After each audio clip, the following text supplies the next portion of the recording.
Now, let me ask you some questions, so I really kind of helps me determine what we need to talk about, okay? Okay. Get some scratch paper out here so I can take some notes for us, because I think that's important as well. All right. Miss Pat, since your 65th birthday, other than a discount program, do you currently have or have you ever qualified for a reduced cost prescription drug program? Reduced cost, that's not insurance, right? Well, I know a lot of seniors have Medicare's drug coverage. It's called Part D, I think I have that. which is fantastic. I love to hear it when people have something in place to help them, I think because I do, I'm not sure. I tell you, some of those medications out there can be outrageous. absolutely astronomical. I was talking to a senior the other day, and it kind of broke my heart. He calls me up on the phone and he says, "Rich, my doctor diagnosed me with cancer, and they've put me on this medication, and my drug program's not covering it."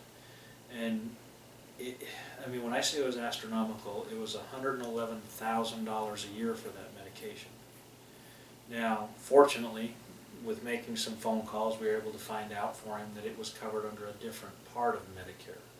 See, there are different programs when it comes to Medicare. You have two different types of medications there, and then for a lot of seniors out there, there are programs, or they're taking medications that maybe their Part D drug program doesn't cover, like, you know, in that example his.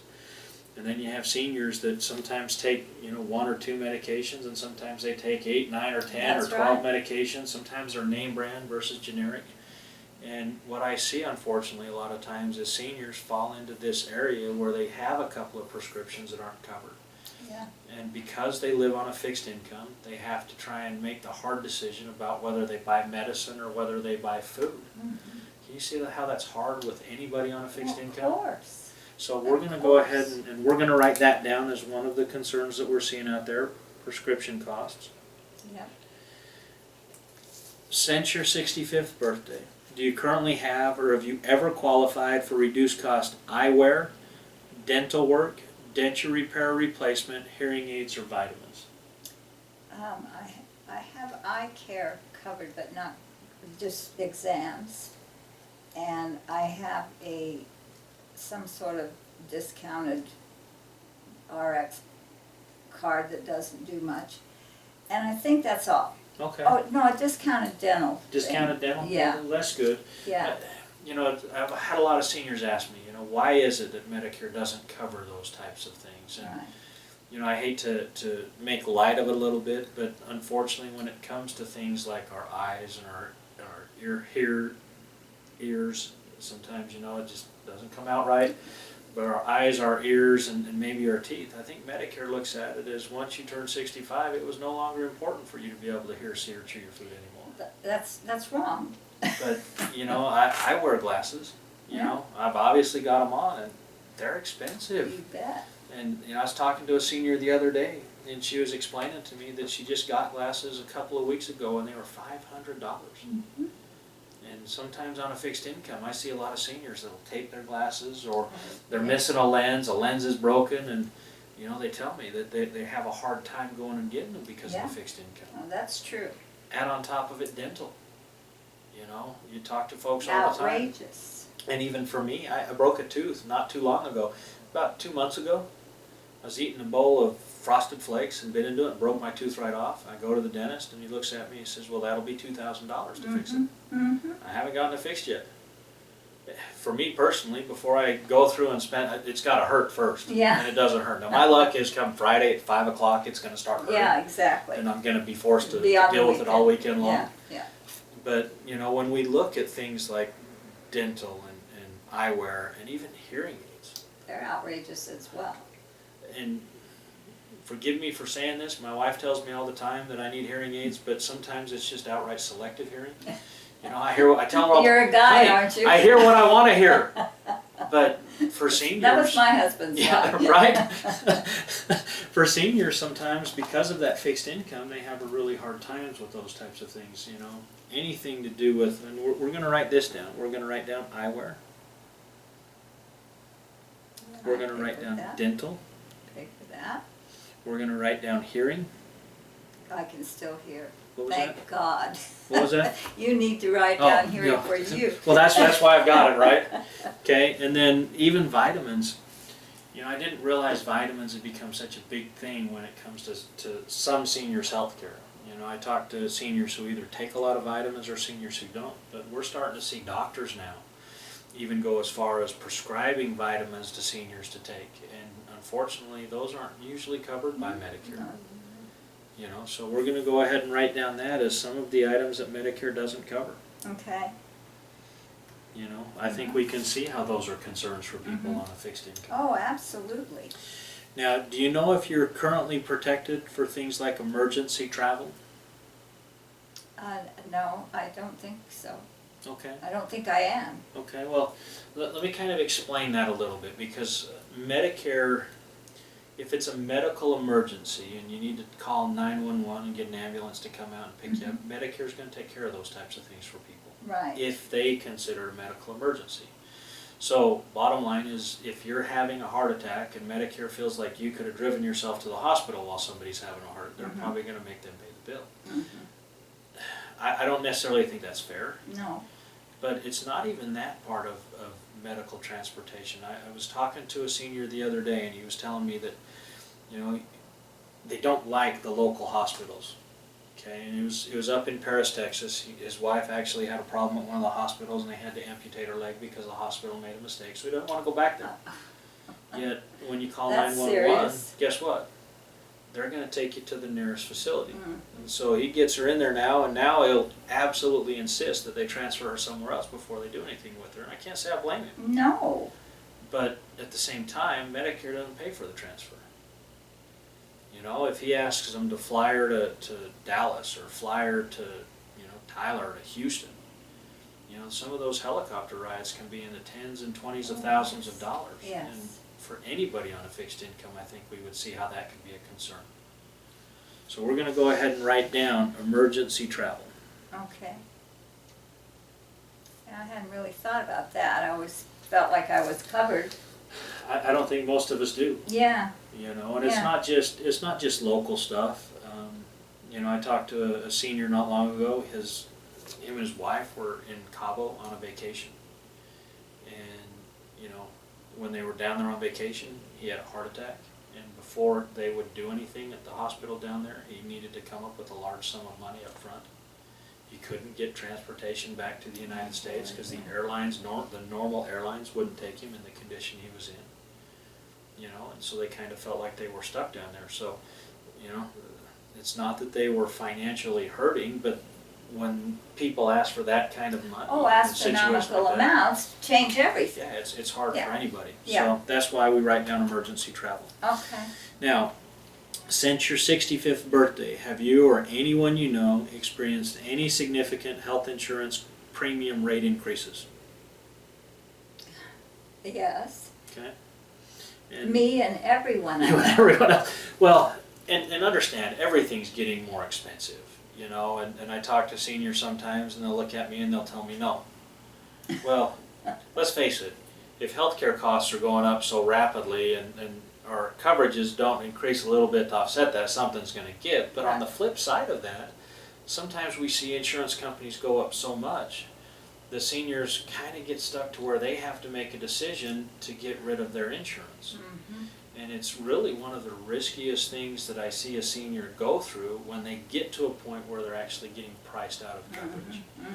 So we kind of have a little bit of a two-edged sword there. So when we talk about that, we're going to write down a couple things. One, priced out, because I think that's a big risk for somebody on a fixed income.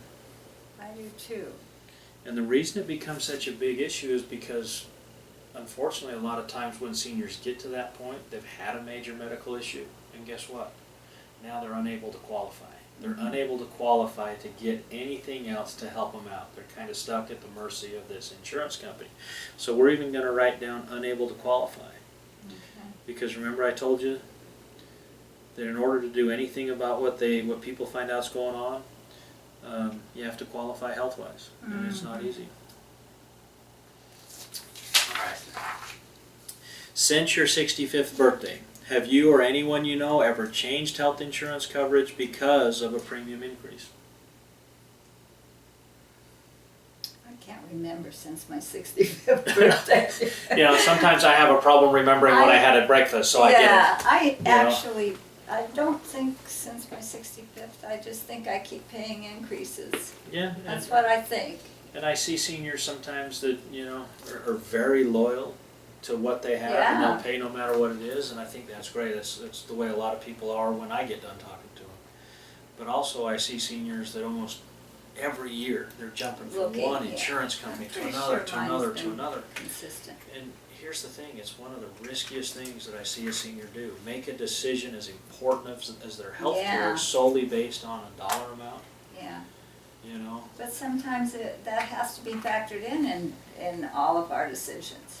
But can you see how if what was full coverage 6 months ago may not be full coverage 6 months ago? Can you see how always jumping to a cheaper insurance may also put a senior maybe in a place where their insurance might not keep up with That's Medicare? right, absolutely, I can see that. Okay, so we're gonna write down changing solely based on price is one of the concerns we're seeing out there. Mhm.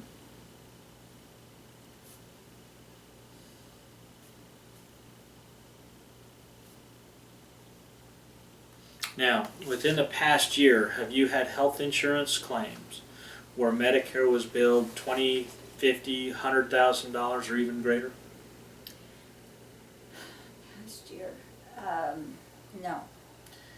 And I think this is a part for a lot of seniors where they have a hard time believing that medical bills can get that large.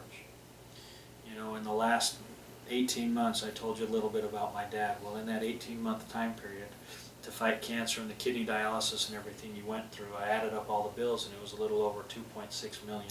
I went through it with my Okay. husband. And so you see those astronomical costs. The problem is this probably the biggest area the changes in Medicare have had an effect. Because all of a sudden now, this is where we're seeing seniors go into the hospital, go into the doctor, and the companies are not keeping up with their end of the bargain when it comes to that. And when you have a claim of that size, you can see how for anybody it's important that their company God, does what yes. they're supposed to do. Mhm. Because let's face it, if the insurance company doesn't pay like they're supposed to, who do you think has to? I do. So we're going to write down company.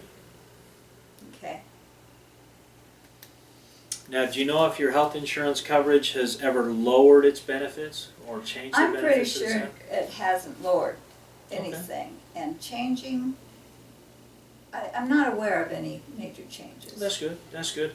Sometimes it's not always just the insurance companies either. Sometimes because of the changes in Medicare, that affects where we're at. Yeah, I was talking to a senior not long ago whose husband 10 years ago was diagnosed with cancer. And back then, their health care paid absolutely everything. And I think most seniors kind of look at that and they say, I'm never going to do anything about that. yeah. Well, she's now going through cancer, except she's got, you know, $10,000, $12,000, $13,000 worth of medical bills, and she's Right. wondering why. Well, it simply comes down to the fact that when it comes to the changes that are taking place, and it having that large effect we talked about it, okay, it affects our coverages because Medicare's changed. Yes. So I talk to a lot of seniors that tell me that one of their concerns comes down to coverage. Yeah, and that's true. I know now when I go to the doctor, if they're going to do any procedure, I say, is it covered?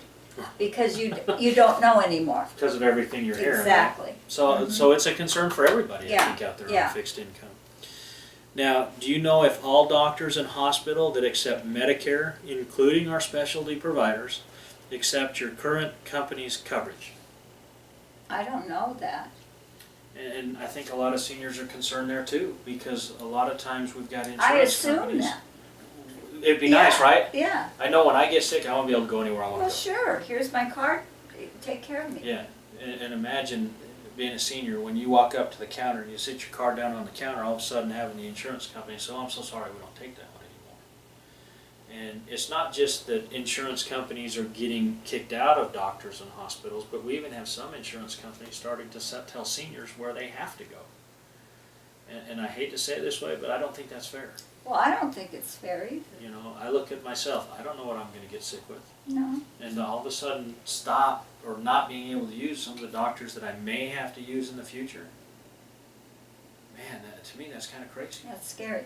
And our life experiences, we never even had to fear that if we were insured. Mhm.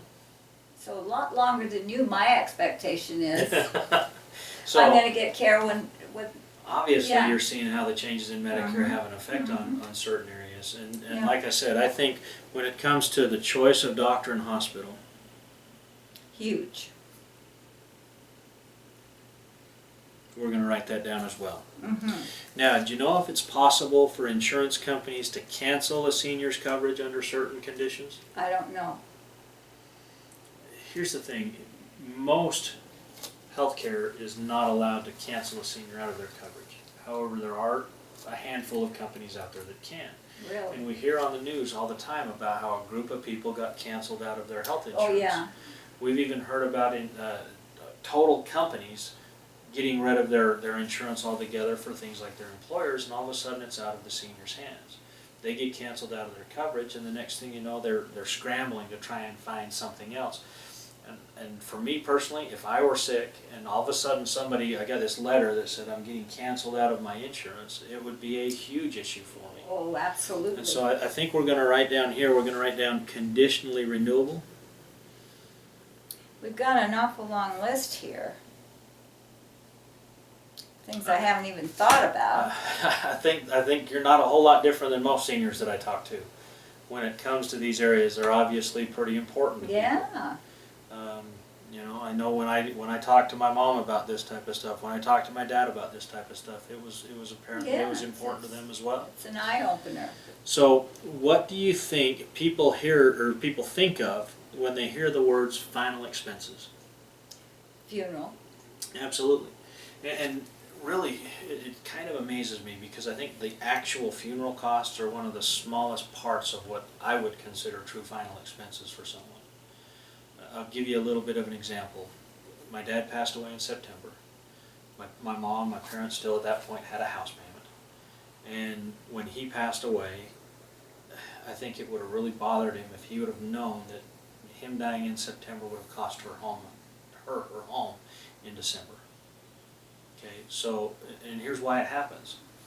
When you lose a spouse, you lose their Social Security or your Social Security, whichever one's less, and so people start living on less income. Absolutely. Yet the light bill still comes in, Yeah. the car insurance still comes in. You know, and when it came down to my grandparents, my grandma passed away. My grandpa goes in, he pays for the funeral, but it probably would have caused him to roll over in his grave if he realized that the taxes still came due, the light bill still came due, the car insurance, Oh gosh, you know, everything goes on. yeah, everything as still if came due. it was normal, and it isn't. Well, it all still came due one more time after even he passed Yeah. away. And, Yeah. and I think it would have, you know, I don't think anybody ever wants to be remembered as a burden, and it would have killed him to know that my parents had to pay $2,500 to help cover some of those expenses. Mm-hmm. So when we talk about final expenses, I think there's a lot of concern. Yeah. And so we're going to write that one down as well. Because it's a whole lot more than just burial. Yeah. Yeah. Mm-hmm. Funeral, it was the cost of a funeral, about $8,500. Yeah. But when it comes to some of the other expenses, you can see how those are concerns Yeah. for a lot of people. Absolutely. Now, is it possible for Medicare to deny a claim or a portion of a claim for certain types of cancer treatments? I don't know. No, and I know you said your husband went through it. He did. We just watched my dad go through it, and I can tell you Medicare did a fantastic job when it came to the treatment costs that he was going to. Now, when I talk about that, he had surgery 3 times, he had radiation about 47 times, and he had 13 different chemotherapy treatments. So Medicare's covering those types of things. Sometimes they don't cover experimental. He didn't have to have true. any of that.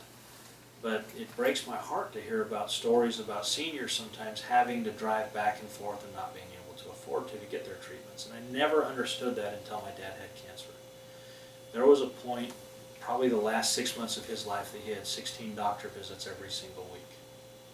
Which meant every day of the week he was driving to a hospital, driving home, driving to a hospital, driving home.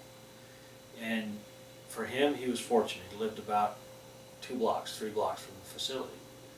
But for a lot of seniors, when they live out in a rural community, it's 30 or 40 or 50 miles to go get that treatment. My husband, we went once a week. It was 20 miles each way for Yeah. his treatment, which was intravenous, and It was outpatient. Outpatient? Mhm. And how long ago was that? He's been gone 6 years, so 6 years? 7, yeah. Okay. Yeah. And so, I look at it, 10 years ago, to put gas in a car, it was $1 something a gallon. You look at it today and it's like $3 or $4 a gallon of gas. And, fixed incomes haven't gone up all that much. No, they don't go up, So no. you start adding in all those transportation costs, all what they call non-medical costs into cancer treatments.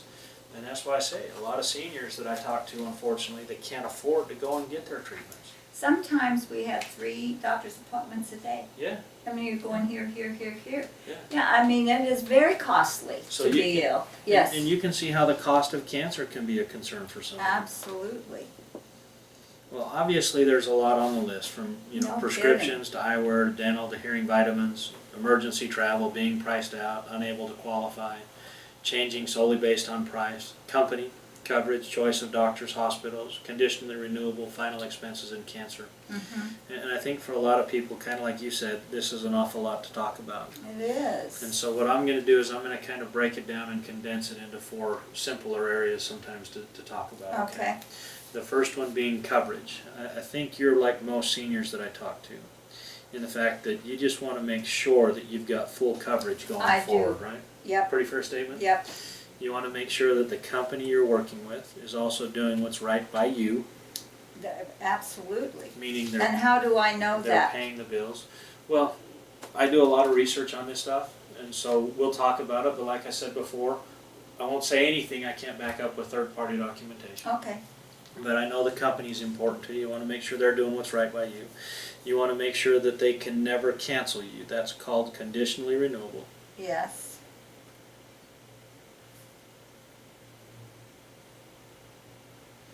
And the last thing comes down to planning for life. You just want to make sure you've got the best plan to take care of you for the rest of your life, and I you never do. want to have to worry about it again. I do. So we're going to write that down as well. Now, here's my commitment to you. As we go down these 4 areas, if the changes that are taking place in Medicare don't affect you, I'm going to put up a check mark. You get 4 check marks, you get my thumbs up, my stamp of approval, and I get out of here. Okay? But if the changes do affect you, we're going to put up an X, and that just means we're going to need to talk about it, okay? What you do with the information, like I've always said, is up to you. But a lot of times when seniors see that the changes have affected them, they want to do something about it, but they can't because they have to qualify. Mm-hmm.